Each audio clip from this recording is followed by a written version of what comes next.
Hi everyone, আজকে আমি কি রান্না করলাম চলো তোমাদের সাথে শেয়ার করি।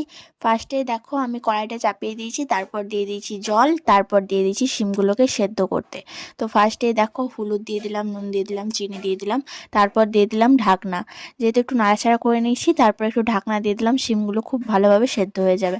আমার বাবা একটা বাজার থেকে ছোট্ট মতো ফুলকপি এনেছিল, সেটাই তোমাদের সাথে শেয়ার করলাম। তো সেটা একটু সেদ্ধ হয়ে গেছে, তো তারপর দেখো একটু বেগুনগুলো আমি আগে ভেজে নিচ্ছি। তো এই তেলটা দিয়ে আমি যেহেতু শিমগুলো ভাজবো, সেজন্য বেগুনগুলো ভালো উল্টে পাল্টে ভেজে নিলাম। আর বেগুন আমি শিম খাই না বলে আমার জন্যই শুধু বেগুন ভাজা হচ্ছে, সেজন্য দুটো বেগুনই দিয়েছি। তো তারপর দেখো এখানে দিয়ে দিয়েছি সর্ষে, তারপর দিয়ে দিলাম দেখো এখানে শিমগুলো। তো তারপর সেগুলো ভালো করে নাড়াচাড়া করে নিলাম। তো ভালো করে তোমাদের বেগুন ভাজাগুলো একবার দেখিয়ে দিলাম।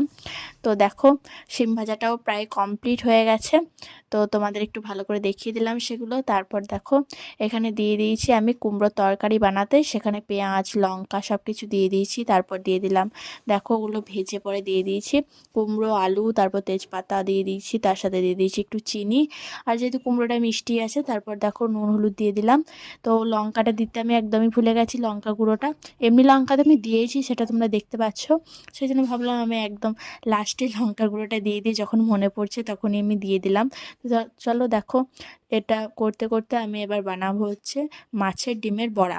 তো মাছের ডিমের বড়াটা দেখো ভালোভাবে বেসন আর নুন দিয়ে ভালো করে মেখে নিচ্ছি, যেহেতু এটা বড়া করব, ভালো করে না মাখলে একদমই হবে না। তারপর দেখো এখানে তরকারিটা হয়ে গেছে, তো একটু ভেঙে ভেঙে দিলাম। তারপর দেখো এখানে তেল চাপিয়ে দিয়েছি বড়াগুলো ভাজার জন্য। তো একদম বড়াগুলো ছোট ছোট করে ভেজে নিচ্ছি।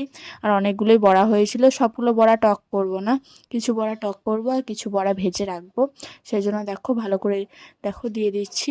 তো দিয়ে দেওয়া হয়ে গেছে, বড়াগুলো ভাজাও হয়ে গেছে প্রায়। তারপর দিয়ে দিলাম দেখো এখানে তেলের মধ্যে 5 ফোড়ন, তারপর দিয়ে দিলাম এখানে লঙ্কা। আর তেঁতুলটাও ভালো করে গুলে নিয়েছি ত্বকের জন্য। তো তেঁতুলটা ভালো করে জল দিয়ে গুলে নেওয়ার পর একটু ভিজিয়েও রেখেছিলাম, তাহলে ভালো হবে। তোমরাও চাইলে একটু ভিজিয়ে রাখবে। তারপর দেখো একটু দিয়ে দিলাম এটা। তো তারপর দেখো এক একটা করে বড়াগুলো দিয়ে দিয়েছি, তারপর দিয়ে দিয়েছি এখানে নুন লঙ্কা, তারপর দিয়েছি একটু ভাজা গুঁড়ি, সেটাও একটু দিয়ে দিলাম।